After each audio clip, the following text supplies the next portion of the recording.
Ils réparaient simplement le toit d'une vieille église.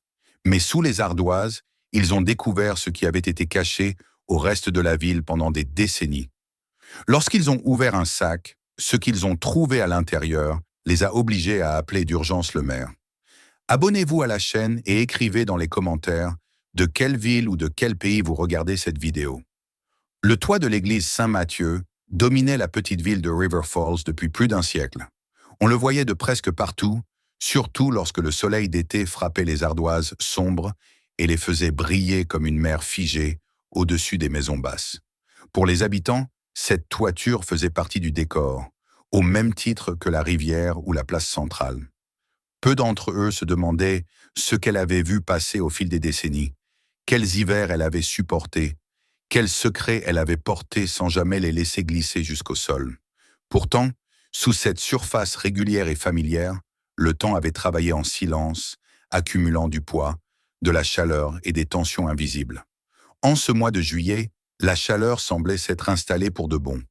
Les ardoises emmagasinaient le soleil dès le matin et le restituaient sans pitié. En dessous, la charpente ancienne craquait parfois comme un navire fatigué pris dans une mer immobile.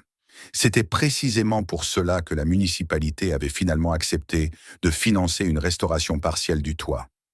Les hommes qui montaient là-haut n'avaient pas pour mission de tout reconstruire, mais de préserver, de consolider, de réparer sans trahir l'âme du bâtiment. Pour Ben Harper, ce chantier représentait bien plus qu'un simple contrat. À 43 ans, il sentait son corps lui rappeler chaque jour que les toits étaient désormais un domaine réservé aux plus jeunes. Ses genoux protestaient lorsqu'il se levait trop vite, et ses épaules gardaient la mémoire de chaque hiver passé à travailler sous la pluie et le froid. Mais surtout, son entreprise ne tenait plus qu'à un fil. L'hiver précédent avait été désastreux. Un client important avait fait faillite au milieu des travaux, laissant derrière lui des factures impayées et des palettes de matériaux que Ben avait dû régler de sa poche. Depuis, chaque nouveau chantier était une question de survie. La restauration de l'église Saint-Matthieu était arrivée au bon moment. Un contrat modeste, certes, mais sûr et surtout prestigieux. Travailler sur un bâtiment aussi ancien exigeait rigueur et respect des normes, et Ben savait que la moindre erreur pouvait lui coûter sa réputation. Il n'avait pas le luxe de l'improvisation. Chaque geste devait être mesuré, chaque décision réfléchie. Il ne s'agissait pas seulement de réparer un toit, mais de prouver qu'il méritait encore la confiance qu'on lui accordait. À ses côtés travaillait Luke Carter, 25 ans à peine, une énergie brute et une force que Ben n'avait plus. Luke montait les échelles sans hésiter, portait les charges lourdes avec une aisance presque insolente et avait cette impatience propre à ceux qui n'ont pas encore appris à craindre les conséquences. Les vieux bâtiments l'ennuyaient un peu. Pour lui, une poutre restait une poutre, qu'elle ait 10 ans ou 100. Ben, au contraire, voyait dans chaque détail une trace du passé, une décision prise par quelqu'un d'autre, longtemps avant lui. Ce matin-là, ils avaient commencé près du clocher. L'inspection préalable avait révélé une légère anomalie dans la ligne du toit. Une sorte de renflement à peine perceptible depuis le sol, mais suffisamment étrange pour attirer l'attention d'un œil exercé. Une toiture en ardoise, lorsqu'elle est bien posée et correctement entretenue, doit rester régulière. Toute déformation est un message, et Ben avait appris à écouter ces messages. Ils avaient été grimpés en silence, le métal de l'échelle déjà brûlant sous leurs mains. Là-haut, l'air était immobile, chargé d'une chaleur presque solide. Ben s'était accroupi avec précaution, prenant le temps de sentir la surface sous ses genoux, d'observer les joints, les clous, les alignements. Le renflement était là, discret mais indéniable. Les ardoises semblaient légèrement soulevées, comme si quelque chose en dessous poussait lentement vers le ciel. Luke avait proposé de retirer immédiatement les plaques pour voir ce qui se cachait dessous. Ben avait levé la main pour le ralentir. Il préférait toujours comprendre avant d'agir. Les causes les plus courantes lui venaient à l'esprit. Une infiltration d'eau ancienne, du bois pourri, peut-être un affaissement mal compensé lors d'une réparation passée. Rien d'inhabituel pour un bâtiment de cet âge. Pourtant, quelque chose le dérangeait. La déformation était trop nette, trop localisée. Lorsqu'il se décida enfin à retirer les premières ardoises, il s'attendait à découvrir un désordre familier. Mais au lieu de cela, il se figea. Sous la surface régulière se trouvait une ouverture nette, soigneusement découpée dans le platelage. Les planches n'étaient ni fendues, ni rongées par l'humidité. Elles avaient été sciées proprement, volontairement, pour créer un espace étroit entre le plafond de l'église et la toiture extérieure. Une odeur étrange monta aussitôt, mêlant poussière ancienne, tissu humide et papier jauni. Ce n'était pas l'odeur d'un bois malade, mais celle d'un lieu fermé depuis longtemps.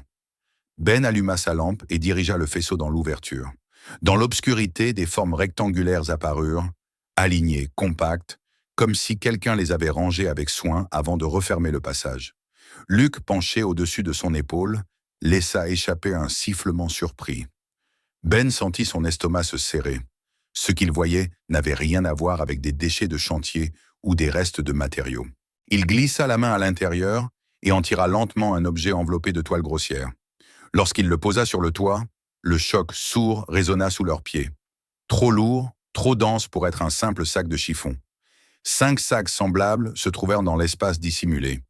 Ils étaient en fait de toile de jute épaisse, recouverts d'une couche de poussière si ancienne qu'elle semblait presque faire partie du tissu. Les fermetures n'étaient en effet pas de simples cordes, mais des attaches métalliques massives, rouillées mais intactes. Quelqu'un avait voulu que ces sacs restent fermés. Luc, excité par la découverte, proposa de les ouvrir immédiatement. Ben secoua la tête. Là en haut, sur une toiture brûlante, exposée au vent et au regard, ce n'était ni le lieu ni le moment. Il sentit le poids de la responsabilité s'abattre sur lui. Ce qu'ils venaient de trouver ne leur appartenait pas, mais ils en étaient désormais les gardiens temporaires. Il décida d'utiliser la petite grue manuelle installée pour le chantier afin de descendre les sacs un par un. Chaque manœuvre était lente, précautionneuse. Les sacs quittèrent la lumière du toit pour disparaître vers le sol, comme s'ils retournaient à une obscurité qu'ils n'avaient jamais vraiment quittée. Ben regarda l'ouverture béante qu'ils laissaient derrière eux et éprouva une sensation étrange, comme s'il avait arraché un pan de silence à la structure même du bâtiment. En bas, le responsable de l'église, James Walker, attendait déjà. L'homme était âgé, le visage marqué par les années et une bienveillance presque douloureuse. Lorsqu'il vit les sacs couverts de poussière, son expression changea. Il n'y avait pas encore de peur dans ses yeux, mais une inquiétude profonde, instinctive, comme si son corps comprenait avant son esprit que ces objets n'auraient jamais dû être là. Ben expliqua brièvement ce qu'ils avaient trouvé, sans spéculer. Walker passa la main sur la toile rêche d'un des sacs et murmura qu'il n'avait probablement pas été touché depuis des décennies, peut-être depuis la dernière grande restauration, dans les années 20. Cette simple phrase donna soudain une épaisseur nouvelle à la découverte. Ce n'était pas une cache récente, mais un vestige d'un autre temps. Il fut décidé de transporter les sacs dans la salle d'archives du sous-sol, un endroit sans fenêtre où l'on conservait d'ordinaire les registres et les documents anciens. Ben descendit du toit avec lenteur. En regardant une dernière fois la ligne irrégulière de la toiture, il comprit que ce chantier ne se limiterait pas à des ardoises et des poutres. Quelque chose venait d'être mis au jour, et il pressentait déjà que ce premier geste, apparemment banal, allait entraîner des conséquences bien au-delà de son travail d'artisan. La salle d'archives se trouvait au sous-sol de l'église, derrière une porte épaisse dont la peinture s'écaillait par endroits. On y descendait par un escalier étroit qui sentait la cire ancienne et la pierre humide. Ben avait souvent travaillé dans des bâtiments vieux de 100 ans et plus, mais cet endroit-là possédait une densité particulière, comme si l'air lui-même avait été chargé de souvenirs et de silence. Lorsque les sacs furent déposés sur le sol de béton, la pièce sembla se refermer sur eux, les isolant du reste du monde. James Walker referma la porte avec un soin presque excessif, comme s'il craignait que ce qui se trouvait à l'intérieur puisse s'échapper. Il resta quelques secondes immobile, les mains jointes devant lui, avant de lever les yeux vers Ben. Son regard était celui d'un homme qui avait passé sa vie à protéger un lieu sacré et qui pressentait soudain que cette protection avait été imparfaite, peut-être même illusoire. La poussière qui recouvrait les sacs ne laissait aucun doute. Personne ne les avait touchés depuis très longtemps. Walker murmura que la dernière grande restauration du toit datait des années 20, et cette information donna à la découverte une profondeur presque vertigineuse. Ben observa les sacs sans les toucher. Il ressentait une tension sourde, un mélange d'appréhension et de responsabilité. Ce n'était plus seulement une curiosité née d'un chantier inattendu. Quelque chose enfoui là-haut pendant des décennies venait de franchir une frontière invisible. Luc, plus en retrait, semblait hésiter pour la première fois depuis le début de la journée. L'enthousiasme qui l'animait sur le toit avait laissé place à une sorte de prudence muette. Ils décidèrent de procéder avec méthode. Il ne s'agissait pas d'ouvrir ces sacs comme on ouvrirait une vieille caisse oubliée, mais de comprendre ce qu'ils contenaient et pourquoi ils avaient été cachés avec autant de soin. Ben attrapa le bolt cutter qu'il utilisait parfois sur les chantiers pour sectionner des cadenas trop anciens. Le métal froid entre ses mains contrastait avec la chaleur étouffante qu'il avait quittée quelques minutes plus tôt sur le toit. Il inspira profondément avant de s'agenouiller devant le premier sac. La fermeture céda dans un grincement sec qui résonna dans la pièce silencieuse. Ben replia lentement la toile de jute, découvrant d'abord une couche de papier jauni, imprégnée d'huile, soigneusement enveloppée autour du contenu. Ce détail le frappa plus que tout le reste. Quelqu'un avait pris le temps de protéger ce qui se trouvait là, de le préserver de l'humidité, comme on le ferait pour des objets précieux. Lorsqu'il écarta enfin le papier, le choc fut immédiat. Une robe blanche apparut, d'un satin encore étonnamment lisse malgré les années. Elle était accompagnée d'un capuchon pointu, soigneusement plié. Sur la poitrine de la robe, un symbole était brodé avec un fil rouge vif, une marque de haine si reconnaissable qu'elle sembla contaminer l'air de la pièce. Walker porta la main à sa bouche et dut s'asseoir sur une chaise proche. Ses jambes ne le soutenaient plus. Le silence qui suivit était lourd, presque oppressant. Ben sentit son cœur battre plus vite, non par peur physique, mais par la brutalité de ce qu'il venait de comprendre. Ce n'était pas un simple artefact historique, ni une curiosité oubliée. C'était un témoignage direct d'une idéologie violente, cachée sous le toit même d'un lieu de prière. Ils ouvrirent que les autres sacs avec une lenteur presque cérémonielle. Chacun révélait des objets similaires, confirmant que le premier n'était pas une anomalie. D'autres robes blanches, des ceintures cérémonielles, des bannières soigneusement roulées, des bâtons sculptés aux motifs complexes et des livres anciens dont les pages portaient des annotations serrées. L'ensemble formait un tout cohérent, un attirail complet destiné à des rituels précis. Rien n'avait été laissé au hasard. Ben observait chaque objet avec un regard professionnel qui tentait désespérément de rester détaché. Il notait la qualité des tissus, la précision des broderies, la manière dont chaque pièce avait été entretenue avant d'être cachée. Tout cela témoignait d'une organisation, d'un groupe structuré et déterminé. Luc, qui n'avait jamais vu ce genre de choses autrement qu'à travers des images lointaines, semblait profondément troublé. Il ne disait rien, mais son visage trahissait une incompréhension mêlée de malaise. Dans le dernier sac, ils trouvèrent un objet différent. Un journal relié de cuir sombre, dont la couverture portait des marques d'usure élégantes, comme si elle avait souvent été tenue entre des mains soigneuses. Ben l'ouvrit avec précaution. À l'intérieur, les pages étaient découvertes d'une écriture régulière, presque calligraphiée. Une date revenait à plusieurs reprises. 1926. Walker s'approcha, oubliant sa faiblesse de quelques minutes plus tôt. À mesure que Ben tournait les pages, des noms apparaissaient, alignés avec une rigueur administrative. Ce n'étaient vraiment pas des pseudonymes ou des surnoms, mais des noms complets, accompagnés parfois de fonctions ou de titres. Walker pâlit. Il reconnut immédiatement certaines familles, des noms qui avaient façonné l'histoire de River Falls, qui avaient financé des œuvres caritatives, présidé des conseils municipaux, soutenu l'Église elle-même. Lorsque le nom de l'ancêtre de Richard Blake apparut, le responsable de l'Église dut s'adosser au mur pour ne pas vaciller. Le fondateur du clocher, un homme dont la statue se dressait encore sur la place principale, figurait parmi les membres les plus actifs du groupe, mentionnés dans le journal. Cette révélation transforma la découverte en une charge explosive. Ce n'était plus seulement une affaire du passé, mais un héritage encore vivant, profondément enraciné dans la structure sociale de la ville. Ben referma le journal avec précaution. Il comprenait désormais que ce qu'ils avaient trouvé dépassait largement le cadre d'un chantier de restauration. Il s'agissait d'une vérité enterrée, volontairement dissimulée pour protéger des réputations et préserver une image idéalisée de la communauté. Il jeta un coup d'œil vers Luc, qui évitait son regard, conscient sans doute que cette histoire ne pourrait plus rester confinée dans le sous-sol de l'église. Walker parla enfin, la voix tremblante mais ferme. Il évoqua la responsabilité morale qui leur incombait désormais. Ces objets ne pouvaient pas être simplement remis à leur place ou détruits en silence. Ils représentaient une part sombre de l'histoire locale, Une part que beaucoup auraient préféré ignorer, mais qui devait être reconnue pour que la ville puisse avancer. Ben acquiesça lentement. Il ressentait déjà le poids des conséquences à venir. Il savait que des forces puissantes chercheraient à récupérer ces objets ou à étouffer l'affaire. Pourtant, à cet instant précis, dans cette pièce étroite imprégnée de cire et de poussière, il était encore possible de croire que la vérité pouvait être traitée avec honnêteté et respect. En remontant l'escalier, Ben eut l'impression que le bâtiment lui-même semblait différent. Les murs qu'il avait touchés des dizaines de fois auparavant paraissaient désormais chargés d'un sens nouveau.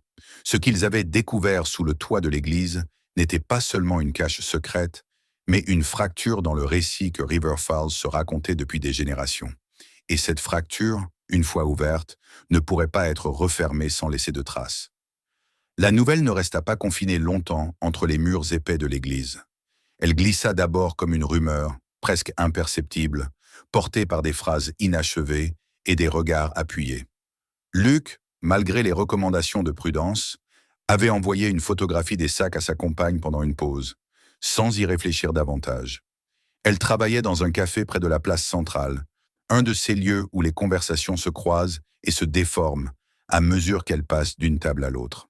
L'image, montrée à voix basse, suscita des questions, puis des suppositions, puis des certitudes hâtives. En quelques heures à peine, ce qui avait été découvert sous le toit de l'église cessa d'être un secret. Ben sentit le contrôle lui échapper avant même d'en être officiellement informé.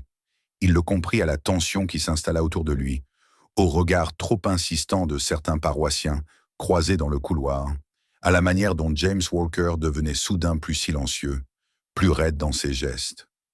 La découverte, encore fraîche, avait déjà commencé à s'éloigner d'eux pour entrer dans un espace plus vaste, celui de la ville tout entière, avec ses intérêts, ses peurs et ses jeux de pouvoir. Le téléphone de l'église sonna en début d'après-midi. Walker décrocha, écouta quelques secondes, puis pâlit. Il tendit l'appareil à Ben sans un mot. À l'autre bout de la ligne, la voix de Richard Blake se voulait calme et assurée.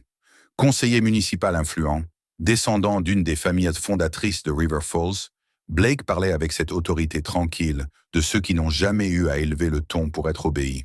Il affirma que les objets découverts appartenaient à sa famille, qu'il s'agissait de reliques privées conservées là par choix et qu'il viendrait les récupérer dans les plus brefs délais.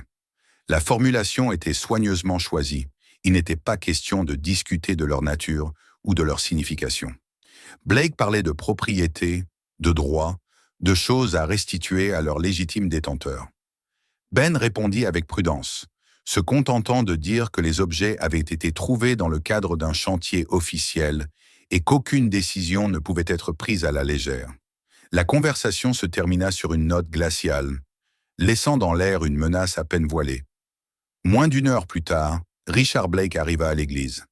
Il n'était pas seul. Le shérif de la ville l'accompagnait, tout comme un avocat à l'allure impeccable, porteur d'une mallette en cuir. Leur présence combinée avait quelque chose de théâtral, comme une mise en scène destinée à impressionner. Blake salua Walker avec une politesse distante, puis se tourna vers Ben, jaugeant rapidement cet artisan qu'il n'avait jusqu'alors jamais considéré autrement que comme un prestataire parmi d'autres. Il demanda à voir les objets. Son avocat parla de documents, de précédents juridiques, de droits familiaux. Le shérif se contenta d'observer, silencieux, mais sa présence suffisait à rappeler que la loi pouvait être invoquée si nécessaire. Blake évoqua aussi, d'un ton faussement détaché, les autorisations de chantier, les paiements encore en attente, les complications administratives qui pouvaient surgir lorsqu'un projet cessait de se dérouler harmonieusement. Ben écouta sans interrompre. Il sentait la colère monter, non pas une colère explosive, mais une indignation froide. Il avait vu trop de chantiers compromis par des compromis douteux, trop de décisions prises pour préserver des apparences au détriment de la sécurité. En observant les sacs alignés contre le mur, il se rappela le renflement du toit, les planches sciées, la manière dont la structure avait été affaiblie pour dissimuler ces objets. Ce n'était pas seulement une question morale ou historique, c'était un problème concret, mesurable, dangereux. Il expliqua calmement ce qu'il avait compris en examinant la charpente. Pour créer cet espace caché, des éléments porteurs avaient été retirés ou entamés. La charge du toit avait été redistribuée de manière improvisée, fragilisant la zone autour du clocher.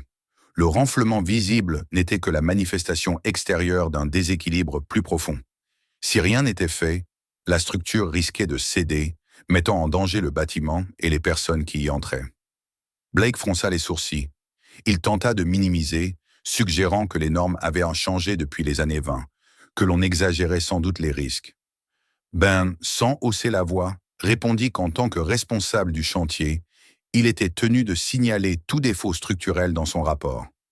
S'il omettait volontairement ces informations, il violerait les règles de construction et deviendrait complice d'une dissimulation potentiellement mortelle. James Walker prit alors la parole. Sa voix, habituellement douce, se fit étonnamment ferme. Il déclara que l'Église ne pouvait pas se permettre de cacher une telle vérité, ni pour des raisons de sécurité, ni pour des raisons morales.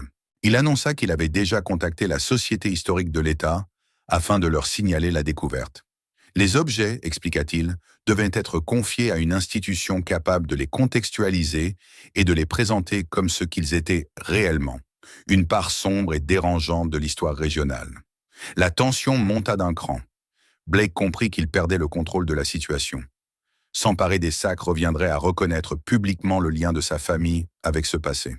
Insister pour qu'il soit détruit ou dissimulé aggraverait encore le scandale. Pris entre ces deux options, il choisit la retraite. Il se contenta de rappeler, avant de partir, que le toit devait être terminé à temps pour la fête municipale à venir, comme si ce détail administratif pouvait encore lui donner l'illusion de garder la main. Lorsqu'ils quittèrent l'église, le silence retomba, lourd et chargé. Ben resta quelques instants immobile, conscient que ce refus venait de sceller son sort d'une certaine manière. Il avait choisi la voie la plus difficile, celle qui n'offrait aucune garantie immédiate. Pourtant, malgré l'inquiétude qui l'habitait, il ressentit aussi une étrange clarté. Les choix étaient désormais faits. La vérité, une fois mise en lumière, suivrait son propre chemin et lui devrait assumer les conséquences, quelles qu'elles soient. Les jours qui suivirent furent marqués par une agitation inhabituelle à River Falls. Ce qui avait d'abord circulé sous forme de murmures prit rapidement la consistance d'un récit public. Les journaux locaux s'emparèrent de l'affaire avec une prudence mêlée de fascination. On y parlait de découvertes sous le toit de l'église Saint-Matthieu, d'objets datant des années 20, d'un passé longtemps dissimulé. Les articles évitaient parfois de nommer directement les symboles, mais les allusions suffisaient. La ville, habituée à se penser comme un lieu paisible et moralement irréprochable, se vit contrainte de se regarder autrement. Dans les cafés, sur la place centrale, après les offices, les conversations se faisaient plus tendues. Certains habitants refusèrent d'y croire, parlant d'exagération ou de malentendus. D'autres, au contraire, ressentaient une forme de soulagement amer, comme si des soupçons longtemps tus trouvaient enfin une confirmation. Des familles respectées se retrouvèrent associées à un passé qu'elles n'avaient jamais évoqué. Pour beaucoup, ce fut une blessure profonde, mais il y eut aussi une prise de conscience collective, douloureuse mais nécessaire, que l'histoire d'une communauté ne se résume pas à ses façades les plus honorables. Les artefacts furent finalement confiés à un musée des droits civiques, loin de River Falls. Là-bas, ils furent présentés avec le contexte indispensable, non comme des curiosités, mais comme des preuves tangibles de la manière dont la haine avait pu se dissimuler sous des apparences de respectabilité et de foi. James Walker accompagna personnellement leur départ. Pour lui, c'était un adieu difficile.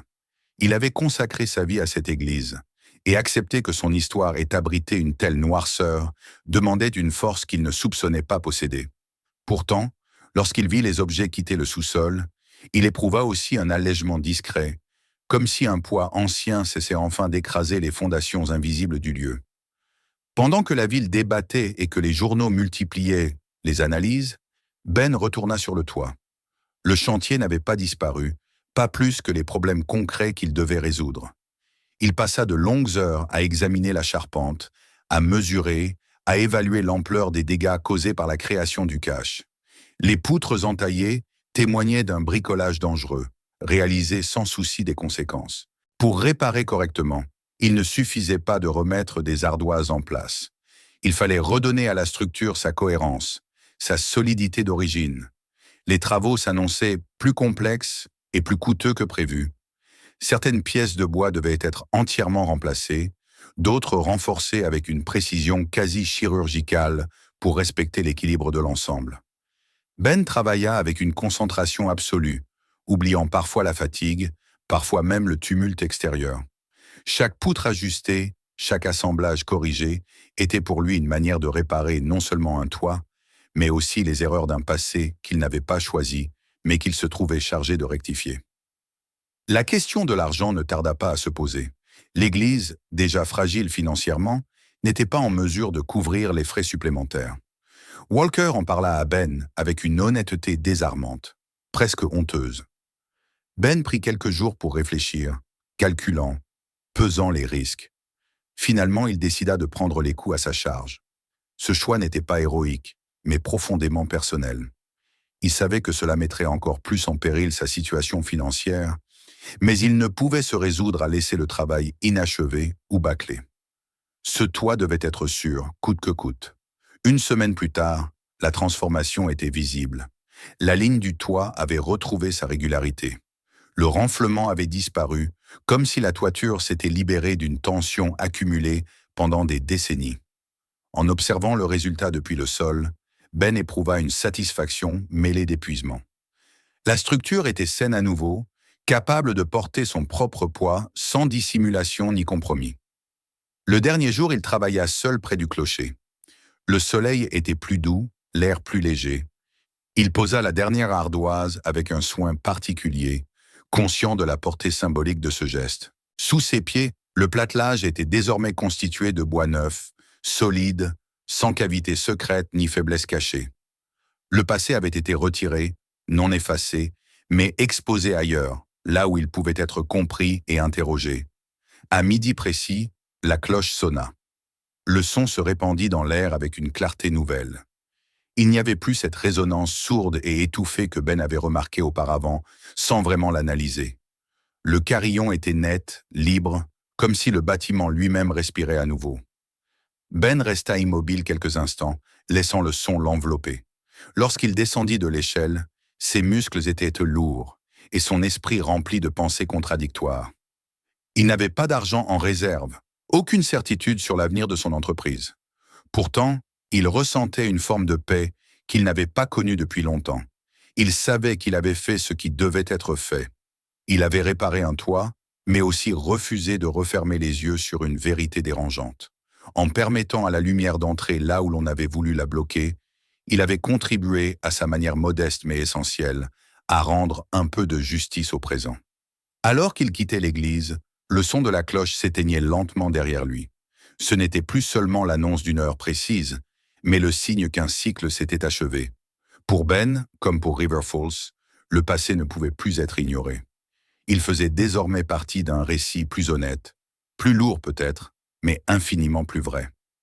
Abonnez-vous à la chaîne pour être les premiers à voir la suite de cette histoire et d'autres découvertes inattendues.